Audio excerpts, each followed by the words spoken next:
पता नहीं पेट है या कुल, कितना भी डालो भरता ही नहीं। बच्चों के लिए लाई थी यह पकवान, पर इनसे बचे तब तो सास की कड़वी बातें अविनाश जी के कानों में पिछले शीशे की तरह उतर गई। उन्होंने हाथ में पकड़े हुए गुझिया के टुकड़े की ओर देखा और उसे 50 स्थान रख बाहर बरामदे में आ गए। पार्क की कुर्सी पर बैठते ही बचपन की यादें बदली बनकर मन मस्तिष्क पर छा गई। 6 भाई बहनों में सबसे छोटे अविनाश जी माँ के लाडले थे। नी एक एक निवाला उन्हें अपने हाथों से खिलाती, तरह तरह के पकवान बनाकर उन्हें खिलाने के लिए उनके आगे पीछे घूमती और जब थक जाती तो कहती कि बेटा जब मैं नहीं रहूंगी तो कोई तेरे पीछे पीछे नहीं घूमेगा। पता नहीं विधाता ने इस बात को इतनी गंभीरता से क्यों लिया। मात्र 16 साल की आयु में वो अनाथ हो गए हो।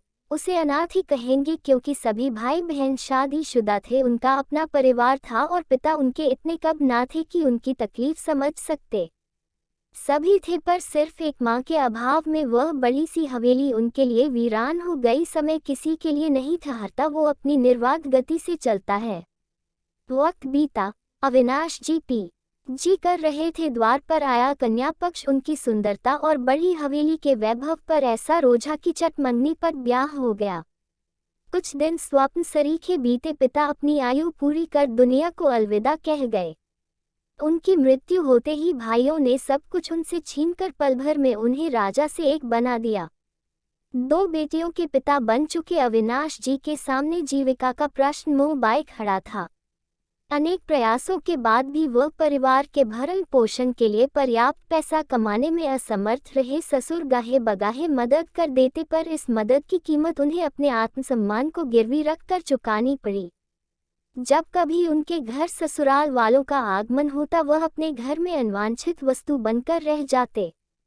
सास ससुर साने सालियां भी ताना देने से बाज ना जाते। उन्हें खुश करने की उनकी सारी कोशिशें बेकार जाती।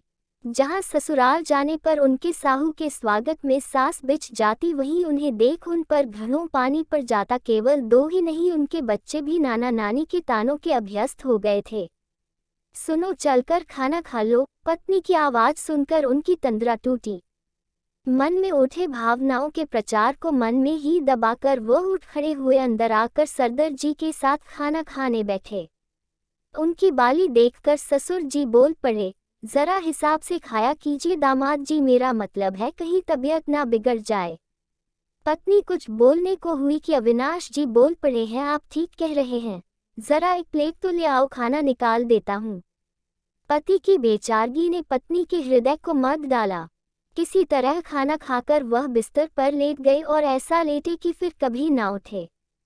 सुबह उठने पर घर में ऐसी कालिमा छाई जिसकी छाया वर्षों बीत जाने पर भी उनकी पत्नी और उनकी मासूम बच्चियों के दिल पर छाई रही। अब तो तुम्हारा करियर भी सेट हो चुका और शादी की उम्र भी हो गई, अब तो शादी कर लो, अविनाश जी के ससुर अपनी नातिनों को समझा रहे थे। पर हर बार की तरह उनका एक ही जवाब था, अभी हमें बहुत एक पैसे कमाने हैं। नाना झल्ला उठे, जीवन में रिश्तों की अहमियत पैसों से ज्यादा है, सब कुछ पैसा ही नहीं है। नहीं नानाजी, जीवन में पैसों से बढ़कर और कुछ भी नहीं।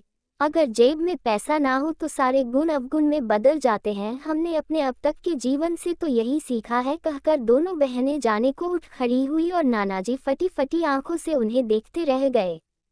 दोस्तों, हम अपनी पूरी जिंदगी सिर्फ पैसों को ही अहमियत देते हैं।